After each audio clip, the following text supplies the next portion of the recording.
Welcome back to the Investing on the Go podcast, brought to you by FundCalibre. Dividend investing is often misunderstood as a trade-off between income and growth. In this episode, we explore how a disciplined global approach can deliver rising income over time, the balance between yield and growth, and how valuation, inflation, and market styles shape long-term dividend outcomes.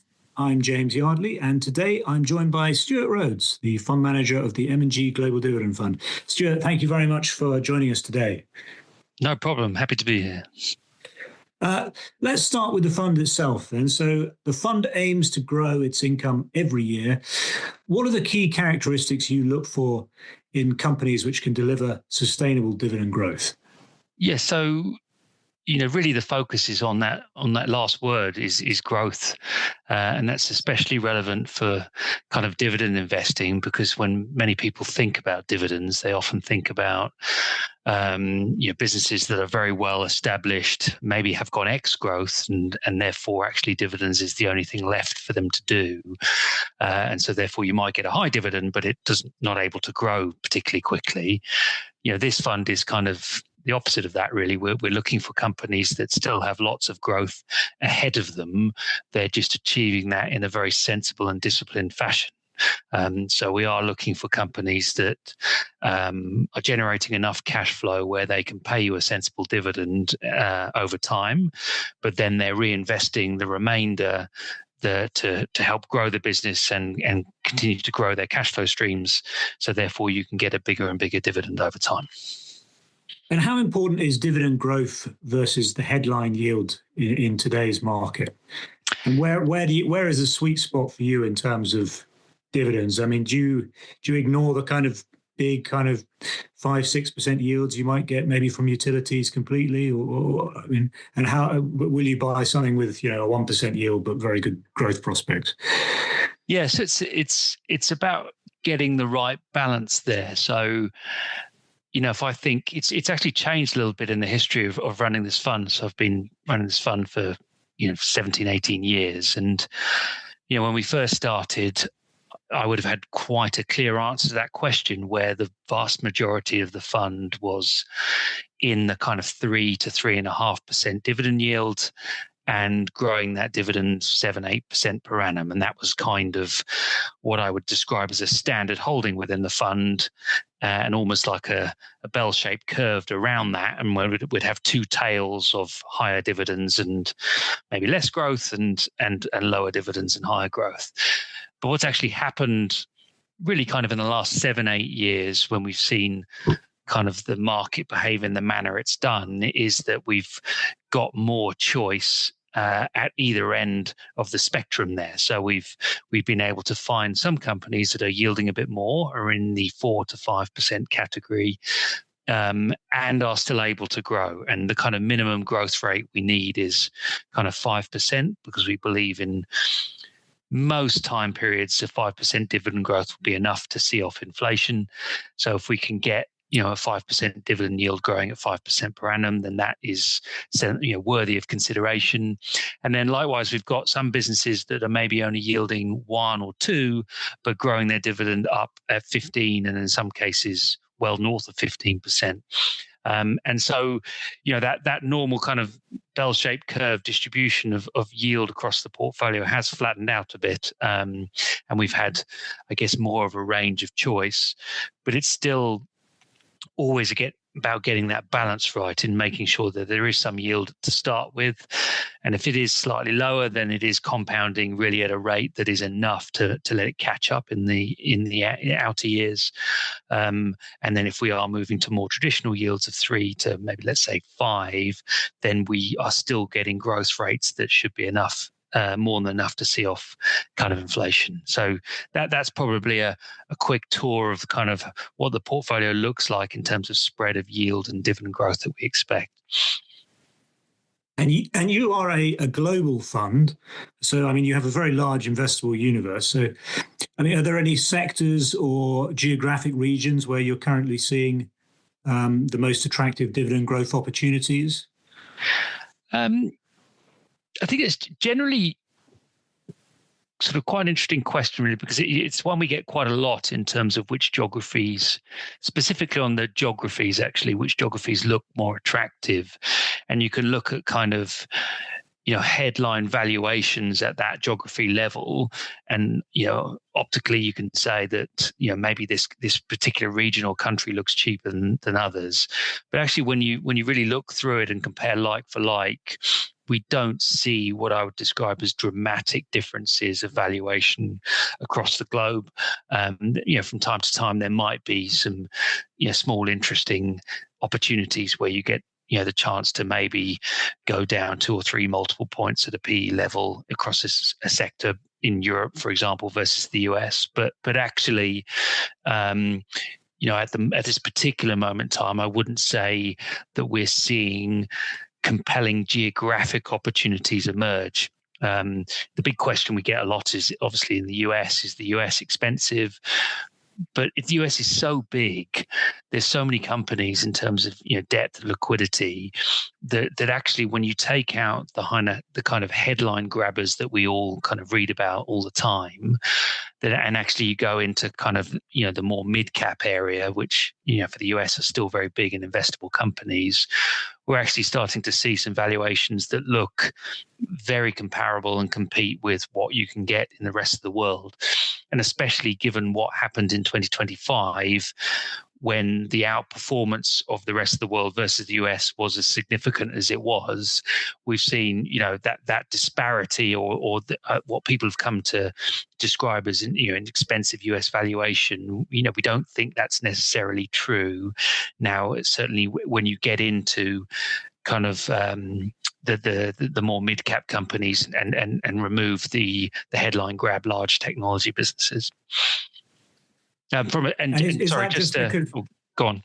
I was just going to say, and is that because those are just better companies in the US and they've got better growth, so even if they're a bit more expensive, they're worth it? I mean, it's interesting that, because obviously we hear a lot from, say, I don't know, UK managers or Asian managers who might say that we're so much cheaper than the US, but you don't buy that argument. No, I think when you do genuine cross compares, I mean, you can always find examples where that is the case.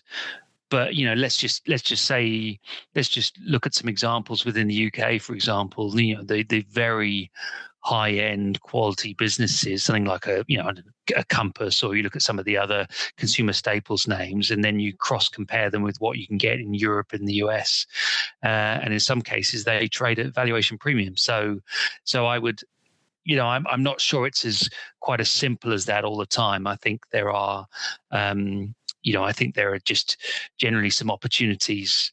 You have to look at each individual opportunities relative to the growth it provides in all regions. And I think there are some good opportunities in most parts of the world at this particular moment in time. I wouldn't say that we are constantly being drawn to one geography or one region because it stands out versus everything else. And inflation has been quite a big theme the last few years. How well positioned is the fund to kind of grow its dividend and protect investors' real income? Yeah, so inflation kind of reared its head it was starting to become clear in 2021, but really kind of the market started taking it very seriously in 2022. And that was kind of a nasty shock where we got inflation rates that would, if they sustained at those kind of periods, would be really quite challenging for us to deliver, real dividend growth. If I think about my comments earlier around making sure we're 5% dividend growth or above, in most time periods that sees off inflation quite nicely, but there was a kind of 18-month period there where that wouldn't be the case. So we're, I guess, thankful and grateful that the central banks have done their job and got that kind of rate down to a much more manageable level. But I think it's clearly much more of a relevant topic now today and going forward than it was, for 10 years or so post the GFC. So I think it was kind of almost a non-issue back then, whereas now I think you do have to, to take it into account when you're starting thinking about valuations, and we certainly take it very seriously when we're aiming to provide a dividend growth rate at the fund level and making sure that our dividend growth rate, there is a healthy gap between what we would see as the that comfortably 2-3% inflation that looks as though it's here to stay for a little bit. And the fund is meaningfully underweight mega cap technology versus the index. I guess that's probably not surprising for an income strategy. I mean, how have you found that as a manager managing that? I mean, is it difficult? I mean, do you have any thoughts on where mega cap tech is trading at the moment? Do you think it's fairly valued, or do you? I mean, you do of course have some names in that space. I mean, I think you have Qualcomm, Microsoft, and Broadcom. But what are your overall thoughts for it from a kind of income investor's perspective? Yes, it's a technology. I mean, let's just be upfront about it. Technology is a challenge for any kind of dividend investor in the market as it exists today, purely because of the sheer scale of the sector and what it makes up of the index means it's a challenge. However, I would say underneath that, if you actually look within technology, there are many options of where to invest from a dividend point of view. So it's not like the entire sector doesn't pay dividends. That's not true. There are many companies and many subsectors within technology that actually have some really quite good dividend track records, and you can see that the dividend is very much a serious commitment to the board level, and the dividend growth rates in many cases have been absolutely fantastic. So the choice is definitely there, and has been gradually improving over time. So, whilst I'd like it always to be a bit better, it's definitely moving in the right direction. I think in 2024, I think it was quite a big deal when Meta started paying dividends for the first time, Google started paying dividends for the first time, Salesforce.com started paying dividends for the first time. Those are all quite landmark moments for dividend investors, because it demonstrates that even these companies are starting to move this way and become viable options for the portfolio, as long as valuations remain attractive. And that's the kind of the key question and the key point for any dividend investor when it comes to technology is can you buy these companies at the right price? And that's, I think, the main challenge. If we think we fast forward to today, it's that's probably the main barrier here, is actually just being comfortable with the levels we're being asked to pay for some of these businesses. It wasn't that long ago in 2022 where technology had a very, very difficult year, and that's the time when a dividend manager can make a real difference, is that if you have done your homework ahead of time, you've identified all the dividend options you've got within technology, generally, and if you're brave enough to go against the grain and buy when no one else wants to, that's the difference you can make as a dividend investor by going to an excellent dividend sector where you can find these businesses that grow their dividend in some cases at 10-15% per annum. You just need to wait patiently for that opportunity. And you got really the entire year to do it in 2022. And then subsequently, obviously, the sector's had a big run since then, and valuations are clearly much higher than they were then. But every now and again, you get these wobbles where you do get chances to do something about it. And obviously, last year in 2025, you had the tariff wobble in April, which, if you go back and look at the price charts, you'll see that there were several of the dividend payers within technology that fell really quite sharply during that period and reached valuation levels that were competitive with what we were paying elsewhere on the fund. And so I think it's just being open-minded and prepared to be able to move into that sector when you get the chance to do so, and then clearly just be disciplined about not paying too much when clearly the market gets very excited and exuberant about the prospects. So it's kind of classic investing, really, is just making sure you've prepared yourself to buy low and sell high.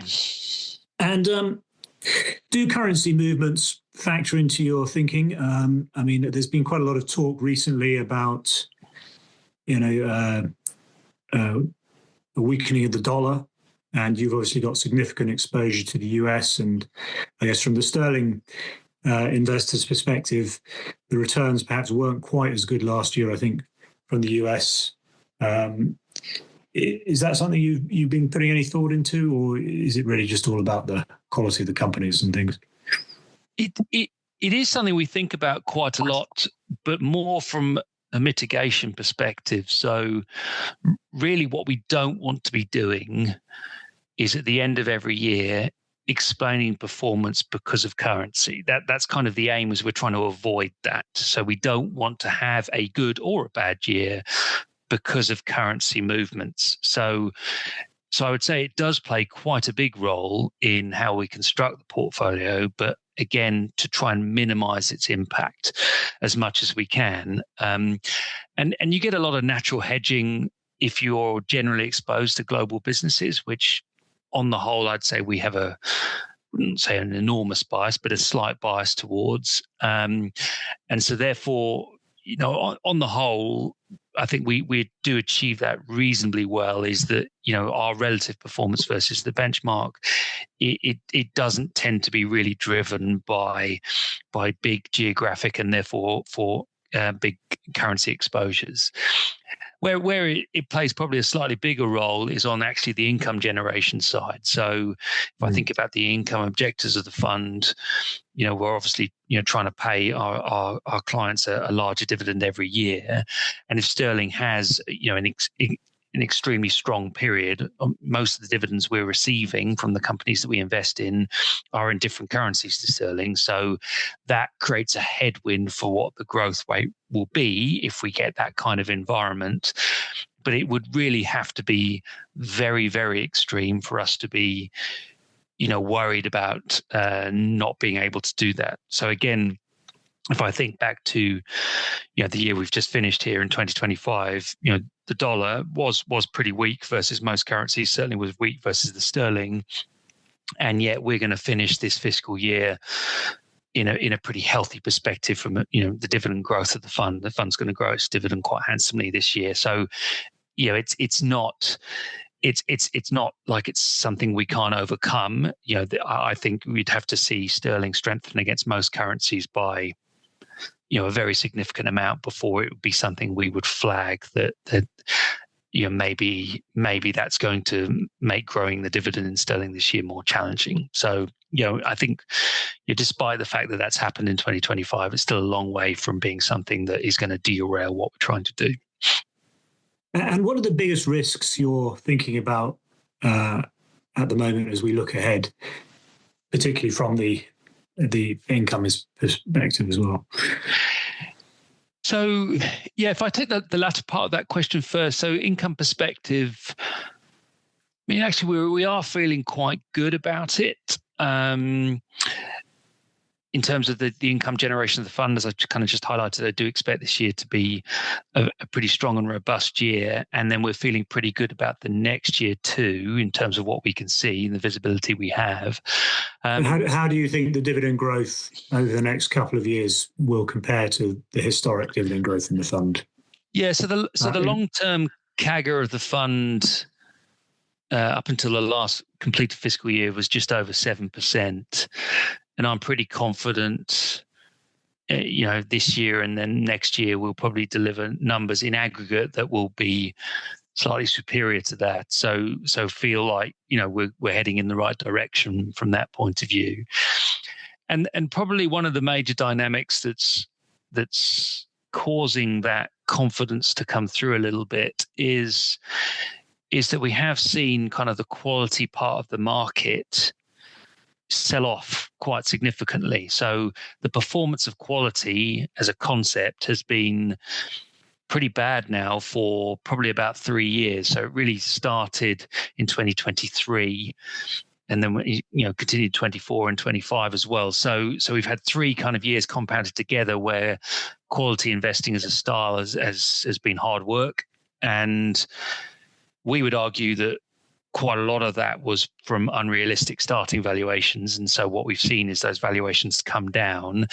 And that's what's making us a bit more interested is in fact, we do think there are companies out there where nothing's really changed that much. They're delivering on the promises that they've kind of consistently set out.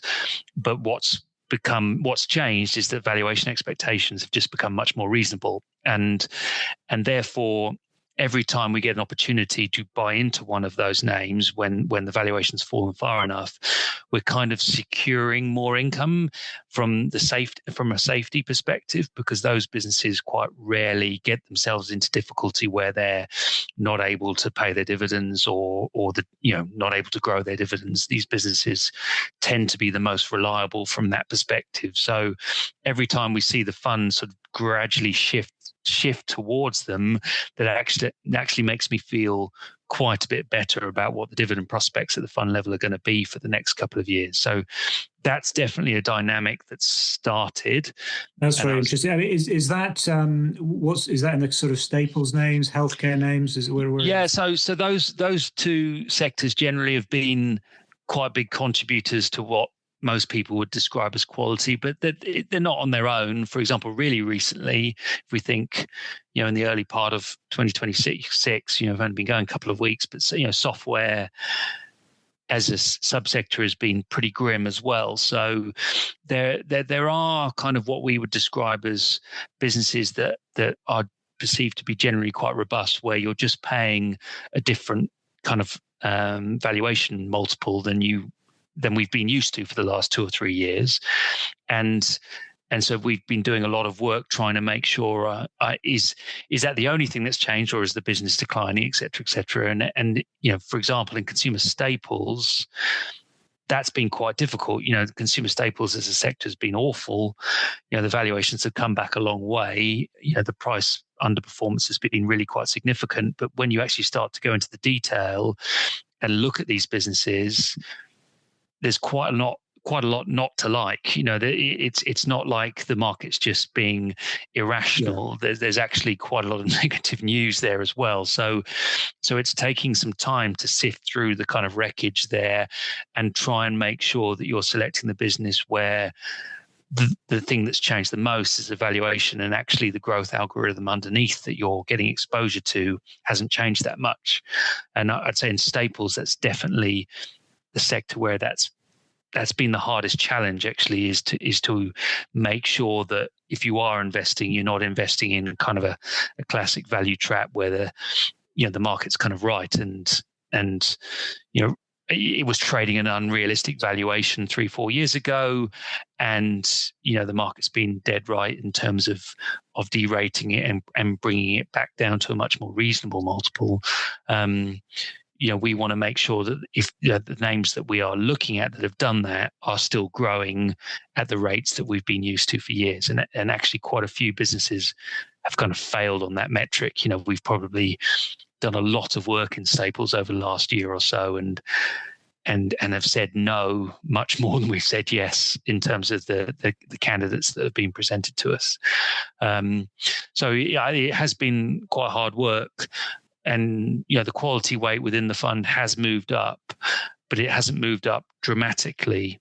And I think what I've just described is the reason why it's only moved up a few percentage points. And I think if this continues, it will continue to move up, but it's not kind of maybe the dramatic move that you would expect given the scale of underperformance that's happened from quality over the last 3 years. That's really interesting. And then just finally, I mean, is there anything else you're really excited about going into 2026? I think, I'm not sure if excited is the right word in terms of, obviously what's going on within technology is pretty interesting. And the scale of the impact of the CapEx that's going on there is now in the realms of kind of a level that not many people can understand and are used to. Yeah. So we are looking at something really quite new. And therefore, I do think discipline at some point is going to be very important, and you're going to be rewarded in the medium term for showing discipline in a period that has all the hallmarks of getting quite exuberant. So in a funny sort of way, that feels quite exciting, because that humbly, I think, plays into my wheelhouse a little bit, is that we do we do put valuation, quite high up on our priority list, and it plays a central role in terms of how we think about allocating money across the portfolio. And at some point, I think that's going to be, rewarded, and especially rewarded more in the US. I think, value in Europe and Asia has been really doing quite well for a sustained period of time now, whereas in the US, it's been a bit more fleeting. So, and given the US is such a big part of the global index, I think this is going to be, an interesting phenomenon to watch, is that how long can these names continue to drive the index, and at what point that broadening out is going to exist. And we have seen some signs of it in the back end of 2025. And I think that will have quite big ramifications for performance generally across a lot of funds, quite frankly. And so, it sounds strange for me to say I'm getting excited about the potential for discipline to be rewarded, but that's kind of what we do on this fund. Fantastic. Well, that's a good place to leave it. So thank you very much for joining us, Stuart. That's been really great. You're very welcome. Thanks for having me. This is a global equity fund with a total return approach, combining income and capital growth. The fund offers welcome diversification for those investors concerned that they are over-reliant on UK companies for their dividend yield. Additionally, the portfolio is constructed in such a manner as to cope with all market conditions. For more information on the M&G Global Dividend Fund, please visit FundCalibre.com, and don't forget to subscribe to the Investing on the Go podcast. Please remember, we've been discussing individual companies to bring investing to life for you. It's not a recommendation to buy or sell. The fund may or may not still hold these companies at the time of listening. Elite ratings are based on FundCalibre's research methodology and are the opinion of FundCalibre's research team only.